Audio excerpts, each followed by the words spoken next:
വന്യമൃഗ പ്രശ്നം കേരളത്തിന്റെ പല മേഖലയിലും, പ്രത്യേകിച്ച് മലയോര മേഖലയിൽ വലിയ പ്രശ്നമായിട്ട് ഉണ്ട്. ഇത്തരത്തിലുള്ള പ്രശ്നം നിലമ്പൂരും അനുഭവിക്കുന്നുണ്ട്. ഇക്കാര്യത്തിൽ സംസ്ഥാന സർക്കാർ കഴിയാവുന്ന മുഴുവൻ സമീപനവും സ്വീകരിച്ചുകൊണ്ട് ജനങ്ങൾക്കൊപ്പം അടിയുറച്ചു നിൽക്കുകയാണ്. യഥാർത്ഥത്തിൽ കേന്ദ്ര സർക്കാർ ഈ ഭാഗം ഗൗരവപൂർവ്വം പരിഗണിക്കുന്നേയില്ല. വന്യജീവി മനുഷ്യ സംഘർഷം പരിഹരിക്കുന്നതിനു വേണ്ടി നേതൃത്വപരമായ പങ്ക് വഹിക്കേണ്ടത് കേന്ദ്ര ഗവൺമെന്റാണ്.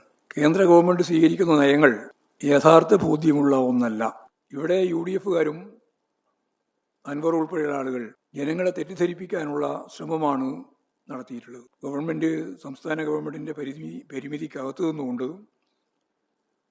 ചെയ്യേണ്ടുന്ന കാര്യങ്ങൾ മുഴുവൻ ചെയ്യാനും, അതുപോലെ മലയോര മേഖലയിലെ ഈ പ്രദേശങ്ങളിലാകെ ജാഗ്രതയോടുകൂടിയുള്ള ഒരു ജനകീയ മുന്നേറ്റം ജനകീയമായ രീതിയിൽ രൂപപ്പെടുത്താനും സാധിക്കേണ്ടതുണ്ട് എന്നാണ്